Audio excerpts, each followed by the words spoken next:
everyone. Thank you so much for joining us for Outlook for Food Innovation in 2026. This is going to be a very dense, interesting, exciting conversation, and I hope everybody has a pen and a piece of paper because you are going to want to remember all of this information. In fact, you might afterwards want to eat your notes to make them part of you. I am so excited about the conversation we're going to have today.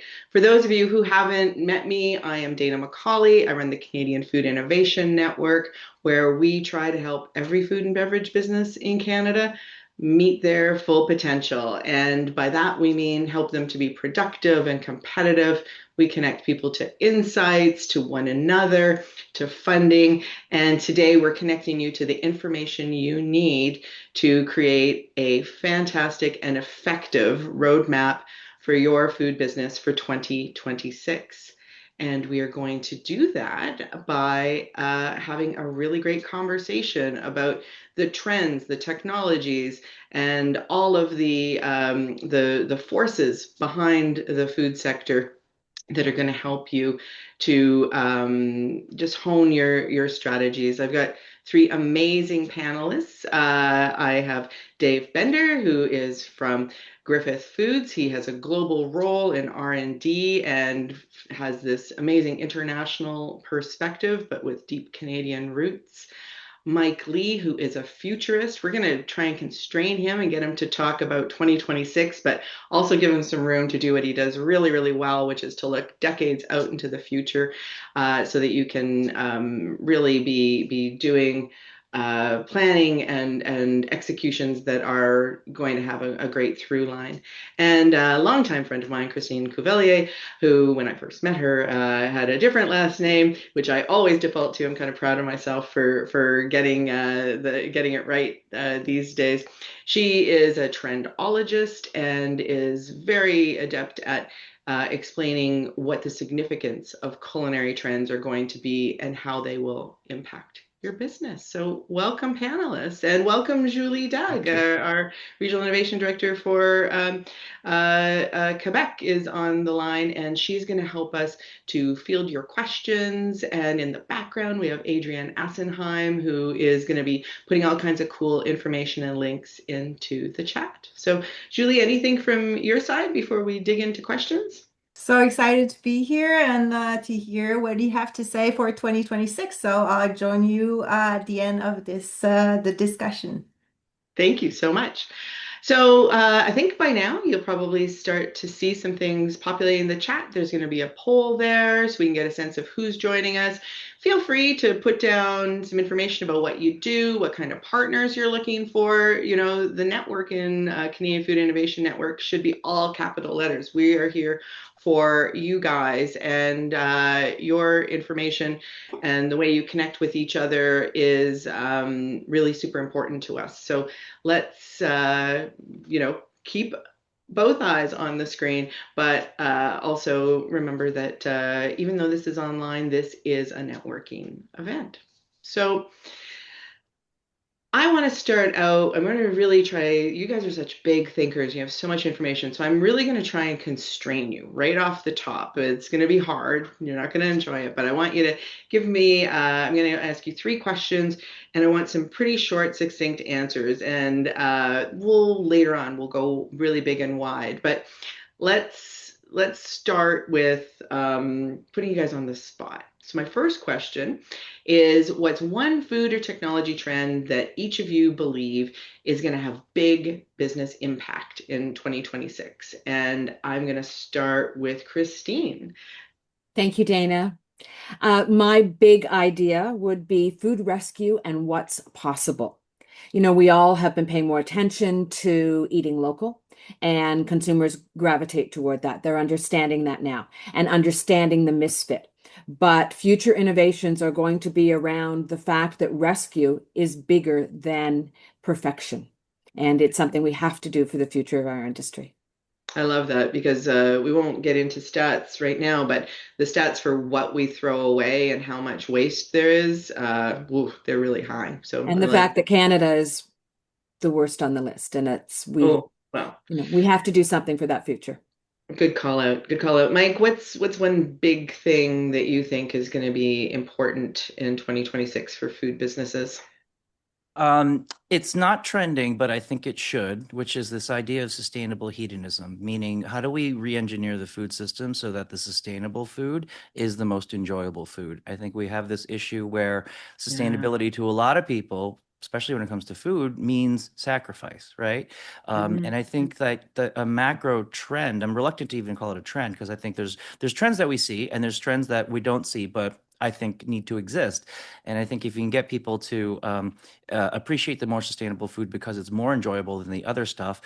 That's the way to get kind of full scale food systems change into the 2026, but certainly Yeah. well beyond that. Love it. And interesting progression from Christine's point to yours. Dave, are you going to go and build on that, or are you going to go completely in another direction? Yeah, maybe a little tighter to 2026, Dana, as it's just, I think, two Yeah. weeks away, sort Moments of thing. away. So, yeah, when we think of it on a food trend side, protein is one of those that just jumps. And we just recently launched our food and flavor outlook for the upcoming year. And Jan Feb, we're really going to be focused on the power of protein. But when I think globally, 48% of our consumers want to increase the amount of protein in their diets. A lot of people are talking about things like health span, longevity, and protein helps us with energy levels, building that muscle mass as we age, helping staying active, improve bone health and immunity system support. So it's one of those kind of right now, and it's global, and people are wanting more of it. Yeah, it's a really interesting prediction of yours because, of course, it's foundational to health. It's one of the five macronutrients, but it can be iterated in so many ways. So that's a really interesting choice on your part. Okay, next succinct answer question. AI is everywhere. Everyone's talking about it. Should I invest? Shouldn't I invest? What do I do with it? Et cetera, et cetera. There's a million ways you can apply AI to your life and your food business, but what is a realistic, high impact use case for AI in this sort of short term, the 12 or 13 months? And this time I'll start with you, Mike.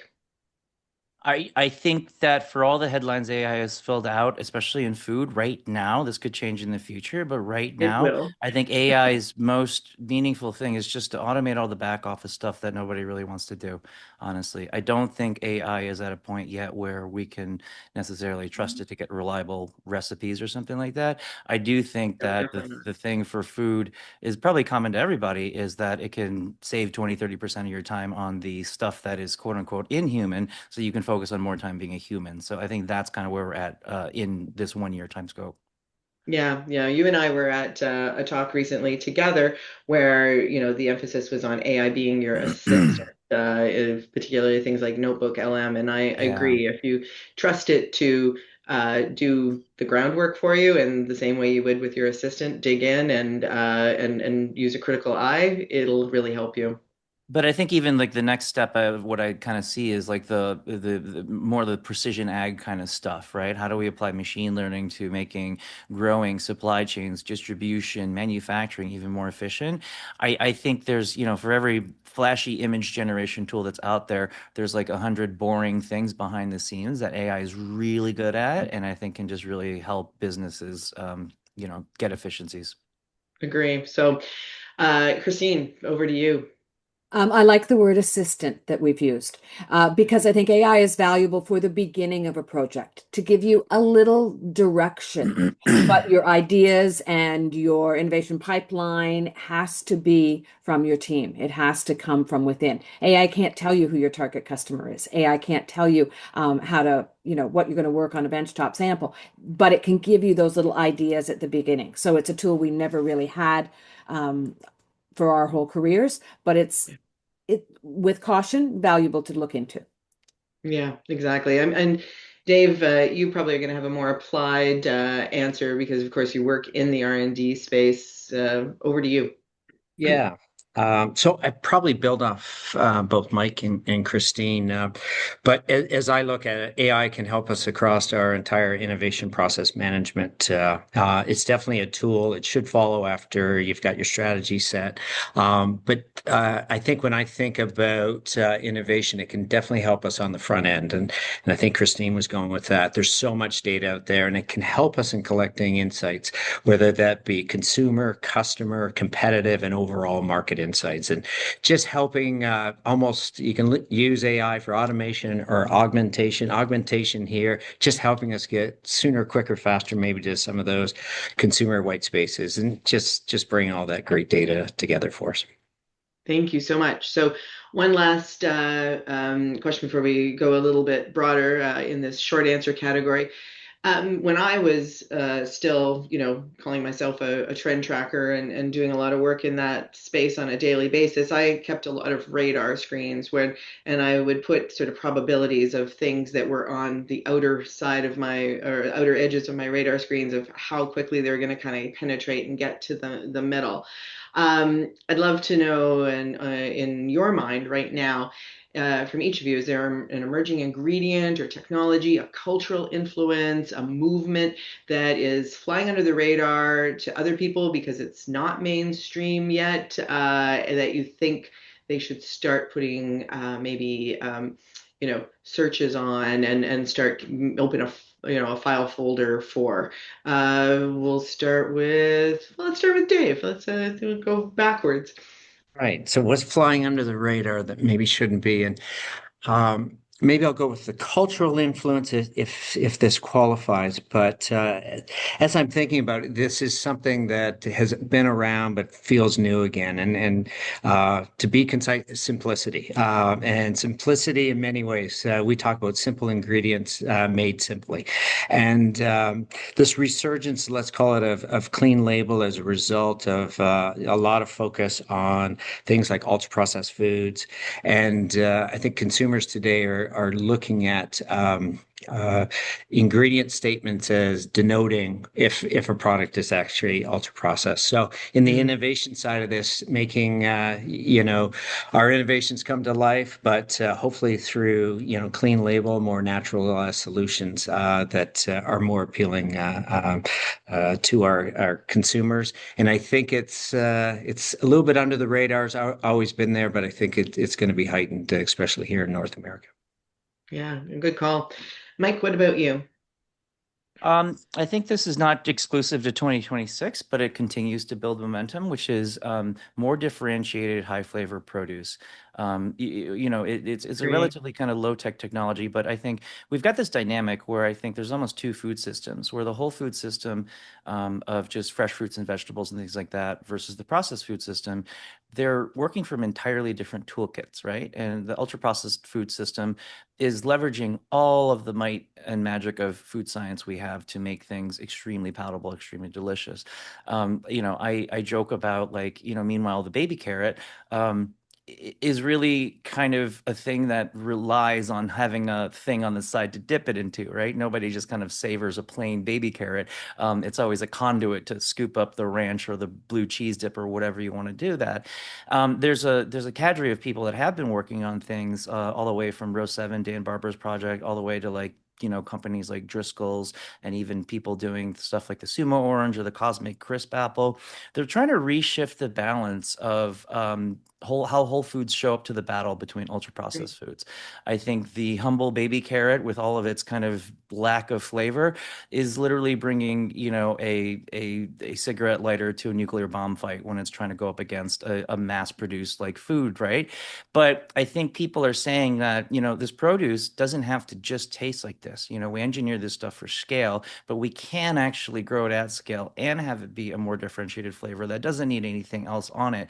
And I just think that over, the next half decade or decade of that continued innovation and that sort of quiet rebranding of Whole Foods, it changes the entire equation of how people choose what they want to eat. No longer is eating a fresh vegetable a sacrifice to a snack food. It's the better choice. And that's kind of what I mean by sustainable hedonism. How do we push that forward?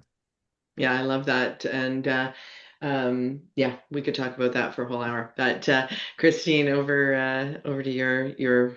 I know you probably keep a radar screen similar to what I described. I do. My radar screen is the emerging, developing, and existing, and that's always in my Trend Watch report. So I thought I'd build on something that we had big in 2025, which was thank you to Spicy, everything sweet and spicy at the same time. I think one of the things that companies can start to look for as they think about and plan innovations is building off Spicy. So how will that affect your category? Croissants or marshmallows or pickles or desserts or dressings or drizzles or marinades, whatever it is, can have that sweet, spicy flavor. And I think consumers have come to recognize that. So I think that that is an under the radar platform for a lot of categories in 2026 and beyond. Interesting, interesting. Well, thank you. That was a really great way to spend our first 15 minutes together. Now let's go a little bit broader, where I know all of you really excel at communicating complex things really well and with relevance. So consumers are evolving quickly. We've already talked about health, indulgence, convenience, hedonism, and all those things are happening all at once. So, what singular shift do each of you think will have, the most impact on companies specifically? So, not really thinking about consumers, but I guess to pick up where you just left off, Christine, what are the things that a company should be aware of and trying to implement for this year based on all the information that you have from your practices. And Dave, since you are seeing globally the types of queries that food companies are sending to an ingredient company like yours, we'll start with you. Thanks, Dana. Great question. And, the part I caught there was, the opportunity to maybe rethink innovation plans. And I just wanted to provide maybe just some experience that we just went through in the latter part of 2025, getting ready for 26. And I think all the things you mentioned are important, but going off that a little bit, affordability is one that has just kicked into gear across the globe. We know that, Canadians themselves, North Americans, are being stretched, food inflation and whatnot. And so this ability to, especially ourselves, to help our customers kind of pivot towards affordability or value for money is incredibly important. If we can help them drive efficiencies, cost savings. And so recently we pivoted a bit in our innovation roadmap to bring a couple innovations quicker, faster as a result of this, but some clean label technologies to help both on yield enhancements. We have something called OptiYield, which is a clean label. Enhances yield. It's a marinade and without any phosphate, so it kind of hits a bunch of levers there. And then we have something called Opti Tender, which is about helping to tenderize meat, but it also helps in the cooking process, reduces cook times. So it's providing some efficiency, and then later on we can talk about sustainability, but there's some sustainability benefits to those lower cooking times as well. But really, for us, there was a big shift there. Still a lot of focus on all the others like health and indulgence, but that was one that really triggered for us to get ready for 2026. Certainly, it's in the news here in North America, daily about how people are coping or not coping with grocery prices and energy prices and everything else. So, yeah, I think you're spot on. I know that this is the season where where food companies cannot go to their grocery partners and ask for price increases. And I have a feeling in February, when they're allowed to do that again, it's going to, there are going to be some very, very tough conversations taking place. So you're right, we're acting as proactively as you can to get your COGS down is probably a really, really good point. Thank you for that. Mike, over to you. What singular shift do you recommend food businesses make as soon as possible? Yeah, I think it's really comes back to knowing who your niche is you're talking to. I think we've been slowly leaving the era of mass brands where, Coca-Cola way back in the day was created with one product line, and the assumption was we're going to get the world to fall in love with it. We're going to distribute it. We're going to get economies of scale everywhere. He literally And wrote a song about that. yeah, and you could argue the business model of Coca-Cola, the original version of Coca-Cola, really is built for scale, right? That model really works on scale. We've been obviously that's still present in our world today, but I think that's been eroding because I think that it's impossible to get anyone to agree on anything, let alone a can of soda, what you want to drink, right? And I think we've seen that in politics and in society for many, years so far. I think that's spilling over into food, where it's not about trying to get everyone to hold hands and love one product and scale the hell out of that. It's about these like smaller to mid-size kind of different, more homogeneous value systems that you want to go after. And I think as a brand, you have to really consider, which is the audience we want to optimize for, right? Because if you're trying to answer the question of like, how do we make this thing delicious, sustainable, healthy? If you ask five different people, you're going to get five different answers, right? And there's very few kind of lowest common denominator strategies that I think are left in the tank. It's more about how do you try not to serve everybody, but find the one type of person you want to super serve and just lean into that. Because I think the only thing that is probably guaranteed today is people can smell it when you're waffling and you're not committing. And it's Authenticity is so key. and honestly, someone's going to not like you for whatever decision you make. So you might as well make the decision that you believe in, right? So I think that's the shift that continues to happen. And we see this in the rise of, more emerging FMCG brands than ever, I think. It's because these people are closer to these smaller communities that may have gotten lost in the shuffle in a giant global consumer brand study. And they say, we're going to super serve these people, right? So I think that's kind of the shift in mindset. And yeah. Okay, I like that very much. And so, Christine, I'm going to cheat a little bit because you kind of got into this question with your sweet and salty, sweet and spicy answer. And I'm going to ask you to pick up from a Canadian lens on what Mike just said, because you used to work for one of Canada's largest grocery retailers. You know the grocery retail space really well in Canada. And I think that what Mike said is 100% accurate, but I also think it falls apart a bit when you come into a country where we have so much consolidation in our grocery retail space, and where they make big brand deals with, for instance, Coca-Cola, and then they have their private label, which I know you ran private label for a long, long time. And so when you have a very, very strong paid to play company on a grocery shelf, and then this very, very strong, high profit, private label business as well, there's not a lot of room for niche products and for differentiation at national grocers in Canada. So how would you take what Mike said, which was 100% true, and then, kind of reposition that through the lens of the Canadian retail landscape? Great question. And I love how we all have insights that are around the same circle in our own viewpoints. So my shift would be consumers know more than they ever have before. And whether you're a manufacturer, an innovator, a gourmet or grocery retailer, private label or not, to understand who your consumer is, whether you're innovating, whether you're building a shelf space, whether you're deciding what's going to go on your shelf. I love the fact that Canadian food companies, foodpreneurs, are not afraid to jump in and play with the big guys. They're not afraid to narrow it down and know who their target consumer is and innovate around that. And I think that's one of the successes that will come. It's still not easy to get on a shelf. It still takes all the money and the time. We all know that process. But if you really hone in on who your consumer is, it will make a difference in that grocery shelf. Okay. And if they need help, they can call 1-800-Christine. Yeah, that's right. Exactly. All right. Thank you so much. So when you guys look at Canada specifically, and Mike, sorry if this is more difficult for you, but sometimes an outsider's view of insiders' problems is really, really interesting, or insiders' opportunities in this case.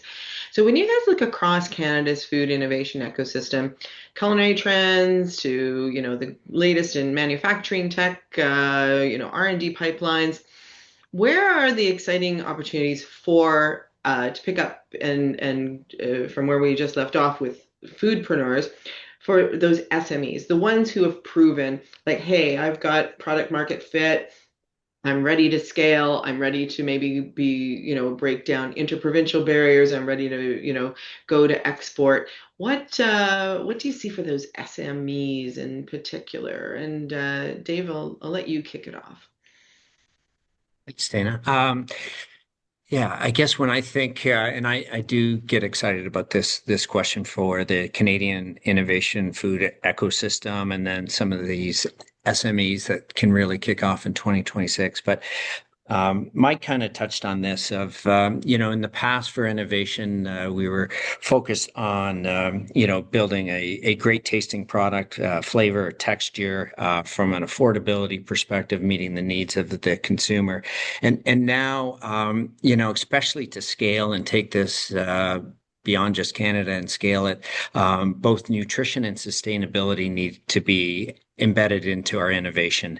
And I'm really bullish on the fact that Canada is well equipped, our SMEs, to do this. A couple of examples when I think about it is just some of Canada being so rich in our resources, our raw materials, our crops, the breadbasket to the world. And I think we have so much to offer. And there's so much great work going on from, let's say, a regenerative agriculture perspective that we can take some of what we're growing, have a great sustainability story to it, potentially a positive nutrition. It might be more nutritionally dense coming out of this.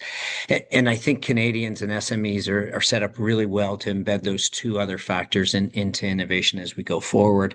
And Christine mentioned something about our food waste problem, which is very true. But I've been excited to see so many of these SMEs thinking about things like upcycled food ingredients that not only are highly functional, taste good, but add some of that nutrition to go along with it. And if we can start to scale some of that and bring that into our innovation, I think we'll be well suited, and just feels like Canada is ripe to take advantage of embedding this nutrition and sustainability into our everyday innovation and be able to scale it. Yeah, that's inspiring. Christine, what do you see as a big opportunity for Canadian SMEs, those brands that want to become national brands? What would you tell them is important? Well, whether or not they're focused on plant-based, or they're focused on global fusion flavors, or they're focused on gut health, or whatever their narrow runway is, I think an enormous opportunity is remembering we are making memorable food moments around the table. It could be around the table when there's one person, or around the table when there's a lot, but it's And around the memorable. dining table or the coffee table. Like a lot of people don't eat Exactly. at the table, the way, the colloquial table. Exactly. So when we're innovating, thinking about making those memorable food moments, that can start in a grocery aisle. That can start when you're thinking about how to make that product hop off that shelf into the grocery cart when you're not standing beside your target consumer. So what are those memorable food moments? And how can the R&D teams really think about making that happen? Because we're all pushing for success. We're pushing for purchase. We're pushing for repeat purchase. That memorable food moment is going to help you move forward. We have a lot of other things in that, and taste, me, it's taste, taste, taste, and it's important. But what is that memorable food moment that is going to make them remember your product? And I think what you say sounds so simple and you're like, well, that's obvious. But truthfully, in this particular moment where you extend the memorable eating table moment to not just the people that you're consuming with, but to your community in this TikTok, Instagram world, what you're saying is even more important because, when I was a kid, it was fine if you had the same thing every Tuesday night. Lots of families did that because mom had a job and nutrients were nutrients, right? It was a given that you were going to be sitting there together forcing conversation. But now what you're saying is highly relevant for so many more reasons than ever before. So Mike, if you are talking to us today from Detroit, you have a global lens. I know that you've traveled to Canada many times, and I know you're very, very sensitive to what's happening in the geopolitical space. So, if you could give Canada some advice as somebody who, like a good friend who's looking across the fence, what would you say to those ambitious Canadian brands that are trying to figure out what to do? Yeah, I have a long-standing, near and dear relationship with Canada. I was born I and raised in know. Detroit, and I'm one of the few places in America where I'm more north than Canada. Windsor is south of us, but I grew up going to Windsor ever since I was a baby, and so it's always been near and dear to me. Kind of that. I think that I think that the geopolitics obviously is a mess right now. Apologies on Seriously. behalf of our country. I don't agree with most of that We happening, don't blame you personally. It's but okay. it's happening. I think if you try to pull out a silver lining out of that, I think it could be a really interesting opportunity with this kind of, friction, let's call it, for Canada to maybe reestablish what it means to be Canadian food brand. You know what I mean? I agree I 100%. think that I remember in 2016 or 17, the restaurant's not there anymore, but I was on a trip to Toronto and I visited one of the Momofuku restaurants that used to be in the Yeah. Shangri-La Hotel in Toronto. Yep. And I was living in New York at the time where Momofuku was born, so I was kind of like, oh, this is going to be familiar, right? And just like feel comfortable. And it was. But the thing that I really loved was that it was the Momofuku menu and style, but through the lens of Ontario ingredients and Ontario wines and things like that. And Mm. they just leaned into like this is a Momofuku sign on the wall, but this is all stuff that's coming from the local area on Ontario. And it was just so profound for me because like I've been to the Momofuku restaurant in New York hundreds of times. And yet I go to the one in Toronto and it felt like I was in a completely different restaurant because it really was. And so I almost see like this friction that we have now between our two countries. Maybe the silver lining is that Canada can kind of reaffirm its grip on what it means to be Canadian and show the world that. And I think it's Maybe, happening. You might not see it from yeah, outside yet, but I that's think that's great. happening 100%. I'm seeing it Yeah, around me. I mean, that's wonderful. And like almost like to the level of what, Noma has done for Denmark. Like who talked about I mean, no offense to Denmark, but nobody really talked about Denmark food previous No, to. it was smoked fish and rye bread That's what I until mean. very Like recently. and so it's not to say that you have to go that high end or whatever. I think there's an accessible version of that that has the same national pride that says this is my brand. We are an Ontario brand or we're a whatever brand. So I think that's interesting for everyone, and I think consumers are ready for that right now because I think consumers by name are asking for Korean food, Burmese food, Laotian food, Thai food, Chinese food, various flavors of Japanese food. How do we get them to ask for Canadian food? Not just in Canada, everywhere. Yeah, thank you. I love that that was we didn't rehearse your answer. We only talked about the questions. You've made my day with that answer. Christine, I want to give you a bit of space to dig in and show us, the depth of your practice. Like you specialize in predicting these, culinary trends and translating those into actionable business strategy. From a retail food service perspective, what's happening in that space with consumer preferences and flavors and what's being sort of uh, either underlooked or what do you think is going to hit hard next year if it's already been embraced, and yeah, what could impact sort of people's marketing and their iterations maybe in their recipe programs and that kind of thing next year. What's your crystal ball showing? My crystal ball. My crystal ball revolves around being externally focused. For any R&D innovation team, the little book that says here's the top 10 trends doesn't come in the mail. And so being out there and cooking and talking and tasting with chefs, spending a lot of time in gourmet and grocery stores, going to food shows, signing on to webinars like this, listening to speakers at conferences, that's an opportunity. And I think it's an opportunity that we all know, but we have to remind ourselves that it's really important to travel to where the tastes are happening, to be able to immerse yourself, to go on a Southern barbecue You're tour. saying ask your boss for a bigger travel budget. That's Ask your boss for a bigger travel budget. It's something I've done with all the teams that I have been part of. It's something I still do through taste voyages at Culinary Concierge so that I take teams and immerse them. And I have to say, if a barbecue client asked me to take them on a barbecue tour of Southern US, they came away knowing the difference between a rub and a sauce. They came away knowing the difference between a Texan or a South Carolinian. They got it. It's on their palate. It's making them understand how that there's those matches their brand. intangibles, right? Totally, it is. It's not just chasing a trend because we've read about it.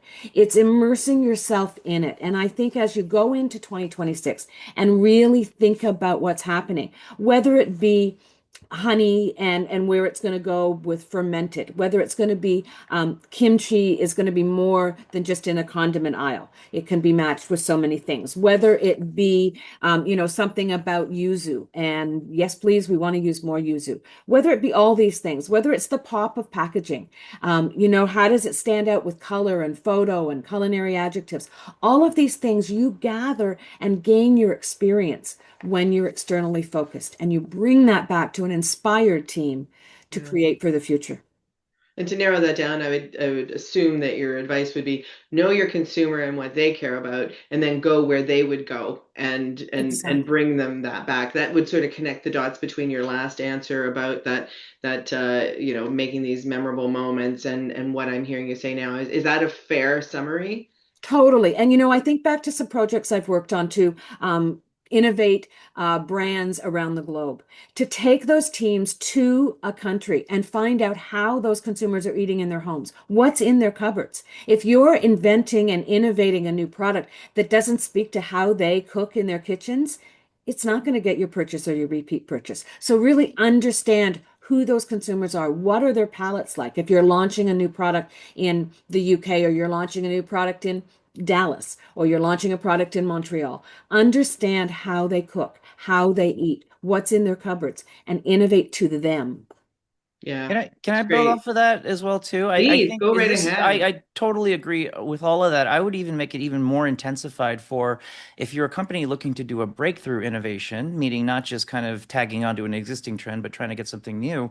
That stuff happens on the edges, on the fringes, right? I always think about like if we could go back in time 20 years and go to Portland, Oregon and see baristas pouring their coffee over ice, and that this is before that was that was kind of a weird thing at one time. Now it's a big industry, and I'm not saying that every instance of seeing something weird happen is going to scale into something, but the answer for the cold brew rush was right in front of you this whole time. You just have to pay attention to it, right? I think that like trend reports by their definition are looking backward. Right? You don't write it, but if you can kind of go out to those weird coffee shops or those avant-garde restaurants, and you have a good sense of how to identify the patterns of what's happening and translate that to other things, I think that's the biggest wellspring for breakthrough innovation, because then you can observe some little crew of people doing something that they love over here and then bring it to the rest of the world. The amount of times that I went to Japan once and I was like, the amount of products that are literally here on the shelf here that would just do gangbusters in the States is mind-bending. Like I know. you don't even have to like reinvent anything, just I'm like just back from import it. Japan. I There's totally just concur. so much stuff, and I think it's not just Japan, it's all kinds of countries, and so that is so important. I think what Christine is saying. Yeah, no, I love that. And thank you, because I was going to go to you next, and you've just set yourself up perfectly for the question. I was going to let Mike be Mike, and let you get out of this constraint of 2026 and tell us like how should you be framing your long-term R&D? And I think you started that answer, but if you could get a little more, into a bit more specificity about the types of things you think people should be chasing potentially, and and maybe comment on any systemic changes that you see happening Yeah. 5, 10, 15 years out, that would be really, really cool to hear. I think the only thing guaranteed in the future of food is that there's going to be more of the future of food. By that I mean Okay, yeah, fair By enough. that I mean we don't live in the world in the 50s and 60s anymore where we could say, oh, maybe Coke is going to come out with Diet Coke. And then we all have to adjust around that. Quite literally, Coke and every other brand, they're coming out with 12 versions of some diet thing. You know what I mean? Well, Or back there's to not just Japan and the 500 flavors of Kit Kat. exactly. Or we talk about how protein's on the rise, but it's not enough just to participate in protein. There's the question of how do you want your protein? And that's more important than deciding to go into protein or fiber or whatever. There's a million different ways to kind of skin that cat. So I think the best way to future proof is to just relook at how your process of innovation, sourcing, testing, and seeing what ideas are valid. You have to be so fast at that and so efficient at that because you can't Mhm. entertain all the things. Um, I especially And for how do pack. you set up that agility in a business So so that so you have a yeah, long-term vision or a long-term practice, but then you keep yourself being agile yeah. enough to respond to those types of things? Because So that's hard. when I was in my Chobani days on the innovation team, I learned a lesson that was really valuable that I think a lot of other people can kind of emulate. So Chobani, they do packaged food, yogurt in cups that goes to retail. Yeah. We had a cafe though in Soho, New York, super high traffic area, kind of a really luxurious centerpiece, like place that always filled with tourists and locals and stuff like that. That was good to build the brand, of course, for that, but it was also like a test kitchen for us to deploy an idea in like a day's notice. We had a little apartment above that cafe in Soho that we rented out, and we had a couple of our test kitchen chefs up there, literally in a rented apartment that they retrofitted into like a Aristas like R&D lab, and they would just mock up like they would make like a I don't know a gallon of some yogurt flavor that we didn't have on the grocery store shelves and just take it downstairs and see immediately like in that afternoon you can get at least a directional notice of like is this a big fail or a big win. And so I think that idea of like if you're a packaged food company, having some method to act more like a restaurant does. And by that I mean restaurants have specials. Specials take very low effort relative to packaged food And companies they to often migrate onto the next menu. You're let's right. do, hey, we got the distributor messed up and he sent us extra whatever. All right, cool. We've got a mushroom special. We got 25 portions of it tonight. Let's see how it does. And then lo and behold, if the thing does well, it ends up in your normal category.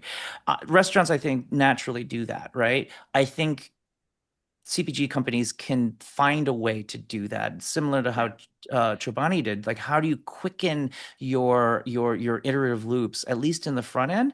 I think that's the one strategy I would take away because we don't know what's coming for Totally agree. sure. You're reminding me of old advice I used to give on the daily basis when I ran Food Starter. I would send people to the St. Lawrence market. We had a stall there, and we'd send two companies every week. And I'd be like, don't worry about whether you make money or not. In fact, just go and use it for customer discovery and to learn and to see what what the vendors have and all that kind of thing. I think that should be a budget line on every food company's budget for 2026. If I could give a piece of advice, yeah. Yeah. I call it like there's like a low stakes trade show kind of dynamic where even if you're like standing at a farmer's market, I guarantee you, because I've been on behind that table many times, if you're standing there all day and explaining 100 or 200 times what this thing is and You trying to really get hone your someone to, value prop. the pitch that you have in the morning is going to be drastically different from the thing in the day. And you're going to know by the end of the day, is this a winning or losing proposition or something I need to tweak? Yeah, I love it. Dave, I'd love to give you, we're, running up. I want to leave about 10 minutes for questions if I can, but I also want to give you an opportunity to kind of take your space that you deserve to talk to us a little bit about, the global mechanisms that could be in place, whether those are regulatory, whether those are standardizations, like how do brands, and I know, I've been to the Griffith location in Toronto, and I've seen all the work that you guys are doing there, and I know you have that kind of around the world. And what helps a brand to go global? Like what have you seen about requests that they make to companies like Griffith, or the strategies that and tactics they deploy, and just just generally, how do you take a success in one market and get success elsewhere, and what would help you to, help all companies to do it better if we could cooperate globally? Yeah, great question, Dana. One thing that I've certainly learned, I've been doing this global role for about 7 or 8 years, and probably no great insight here, but about 80% of what's going on is very common across the globe, and a lot of times it's the 20%, the tweaking for the flavors. Definitely, I'm not, mitigating some of the regulatory challenges, but there's regulatory challenges here as well. W- so just one thing that I was very pleased to see in this past year, we did some consumer research across the globe, 20,000 individuals, and many of the themes that we've talked about today, from health to indulgence to convenience, affordability, these are trends that are clearly across the globe. The exciting part for hopefully the innovators on this line is, much of what you work on can be scaled, and it can be taken beyond Canada into North America and across the globe. And what I've really been pleased about is we've been able to bring together global platforms, I'd say relatively easily, because of these themes that emerge. And then, the opportunity then for us just around the edges, the customization that needs to be done for maybe the Japanese palate, or the Thai palate, or in South America and whatnot. So just part of it is just bringing this all together, talking to customers globally, looking at consistent themes that pop up, and then just that ability. And sometimes that ability comes through what we call some of our core competencies of bringing in our culinary team to finish it off right at that final And edge. you have an amazing sensory team. I've worked with Yes, them in the past. you got it. Amazing. Yeah, so we think of culinary, sensory, and then our insights team that all come together, for sure. It can be challenges. One of the things that I've talked about in the past is just from a nutrition perspective, living up to the opportunity of, is there a global nutrition standard across the globe, especially when we want Yeah. to scale innovations, What would that especially for. mean, a global nutrition standard? Can you just unpack that? Yeah, so we look at the product categories that we play in today, and there isn't really one. So, we can look to WHO, World Health Organization, Public Health of England, certainly Health Canada, FDA across the globe, they're kind of all over the map. So what Yeah. we took charge of that and said, hey, can we do something at least for ourselves? Because we talk, a big part of our purpose is to help nourish the world. So as an example, we want to make sure there's no greenwashing, in this case, no nutrition washing. So we went across all of these authoritative sources and came up with I think, a credible nutrition standard, primarily focuses in on things of nutrients to limit, so sodium, saturated fat, and sugar, and those that we could add positively, a nutrient density equation of protein and fiber. But that really helped us to not only analyze where we were from a global perspective, but we could take that into the local or regional market as well. But it also showed us big gaps. We had an issue maybe in our sauce and dressings where we need to address sugar, as an example, or in some of our seasonings, we really want to go after sodium because it's a concern, and we can do that, somewhat proactively, but also through breakthrough innovation, where we say, what's the real big push that'll help us get to to where we need to be, and it's helped to drive our innovation agenda, certainly from a nutrition So cool. perspective. So challenges for sure across the globe, as we look at that, but again, more commonality than differences, and that's the exciting part, and maybe one of the things I would encourage the group on the line of, boy, if and it is all about scale, and we want to scale these innovations, make an impact. You have that opportunity because much of, again, what we're innovating here in Canada can be taken globally. You're making me realize that maybe underserved advice, at least from me, to brands that want to scale is to talk to their suppliers who have a global business and ask them for like I'm going on a trade mission to X country. What do you know about X country? Is that a reasonable request for companies like Griffiths? Absolutely. We get it all the time from being a global player, which is fantastic. We get a lot of calls like that. And even from Yeah. certain customers that are global, but say, hey, what are you seeing in these spots? Because we have a different view to the spices and herbs that might be trending, to some of the functional ingredients. It's a validation, but maybe a different lens that we bring to the conversation. Awesome. Thank you so much, guys. This conversation is going to continue. I am getting word from my team that there are tons of questions coming in either through the Q&A or through other direct messages and that kind of stuff. So I'm inviting Julie back to, uh, you know, bring us some of the best ones that she and the most variety that she can. So Julie, you've had quite an editing job from the sounds of Yes, very much so.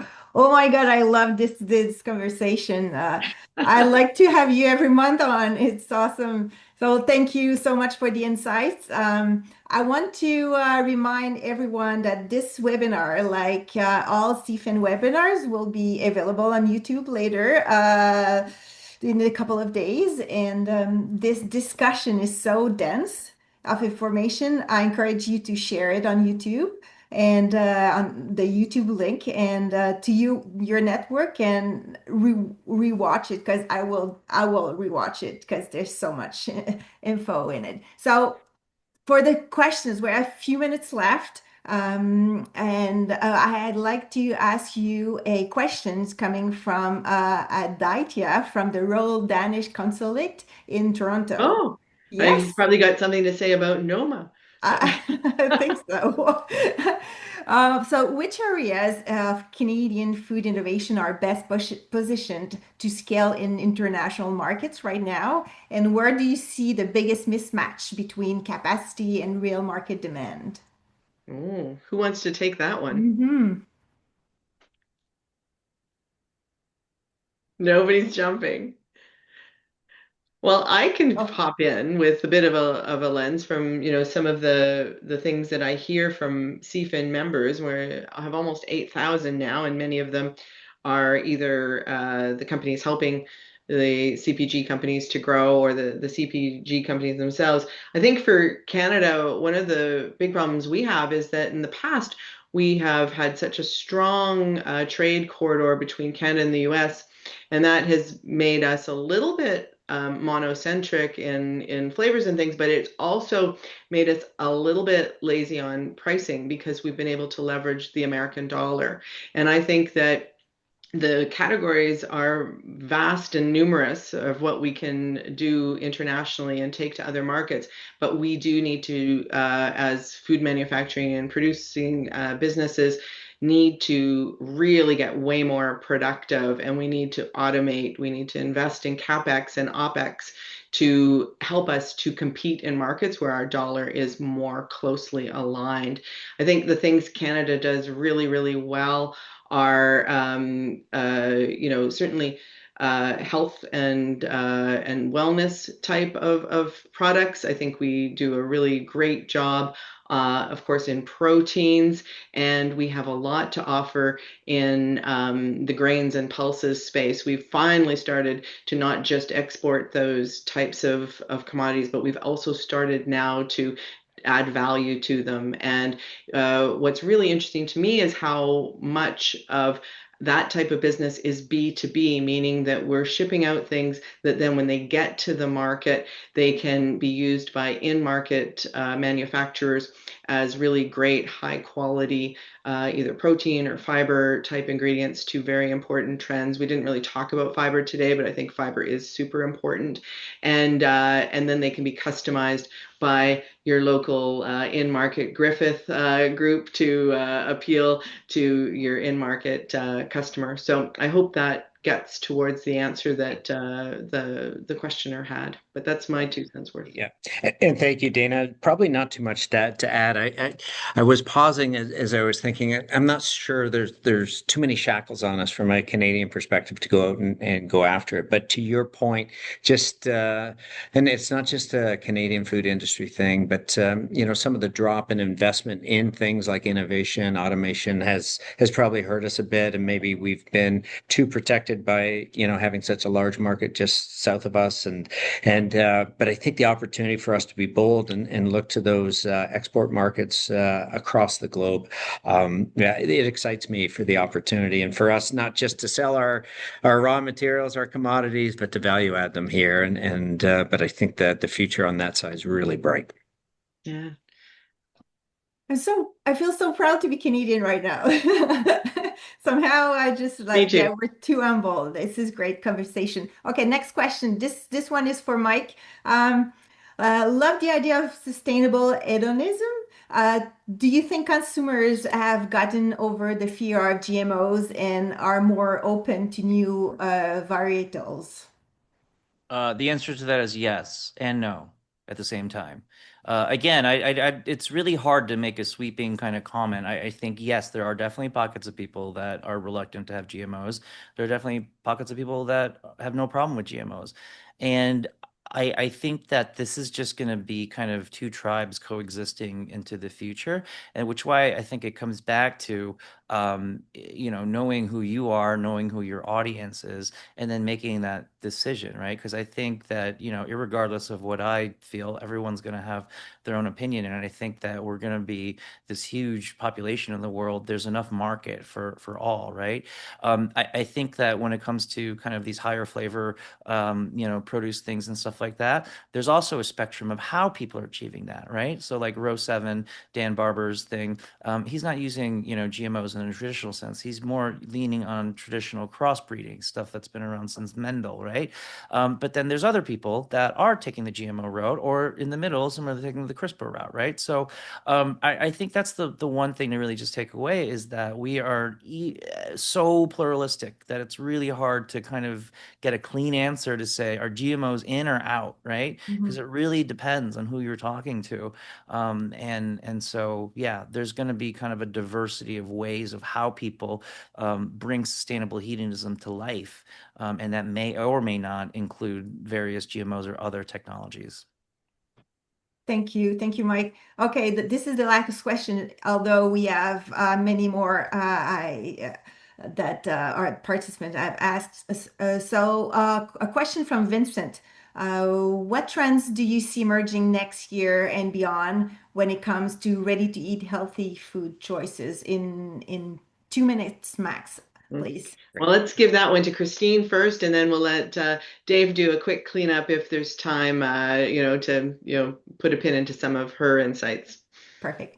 Thank you. I think that, ready to eat is a big emerging category as more people want to have great food at home. So thinking of bold flavors, thinking of ethnicities that you might not be used to, but you want to explore in your food, thinking about regionalism. Where does a food come from? So if you're an Italian pasta company and you're making sauce, don't just call it marinara, call it the town or the region of Italy where it comes from. It's something to really remember, really to think about fermentation. It's going to be part of our world going forward, and looking to food halls. We're seeing them open up all over the place, and Canada's getting a really big one in Vancouver. So really thinking about food halls. My last thing that is going to happen in 2026 that I want people to pay attention to is when you're doing your category and your competitive analysis, you're looking at packaging, you're looking at color, you're looking at all of that. Don't forget taste. Taste everyone in your category and know what your point of differentiation is as you innovate your products for the new year. Love Thank it. you so Dave, much. anything to add? Maybe just a build, especially for ready meals. Just the focus, I think, is going to come to light 26, 27. Front of pack labeling, nutrient density, more positives, encourage those nutrients to encourage, like protein, fiber, vitamins, and then continued work on nutrients of concern. But that the front of pack labeling, we see it across the globe. A lot of warning signals in the Americas, but as we think about it, nutrient density and nutrient profiling like Nutri-Score or Health Star, and at Griffith Foods, we're coming out with a bit of our own focus in the area of nutrient density that we can help our customers, especially in ready meals, to improve the overall nutrient profile of their products, and that will continue. Amazing. Thank you so much, Julie. Thank you to my panelists. Thank you to all of you, international audience. Like, somebody from Denmark asking a question. I freaking love this. You guys are ending my year on a bang. We're going to be back in January with more webinars. January 15th, we're digging into one really interesting topic about how will you be able to patent and protect things that you co-create with AI. So sign up for that. Adrienne, who's been in the background, is working on our calendar for webinars for the spring and beyond. So share your ideas with us. And thank you, everybody. Happy holidays. I can't wait for the new year now that I have all this amazing information. Very grateful for all of you. Take care.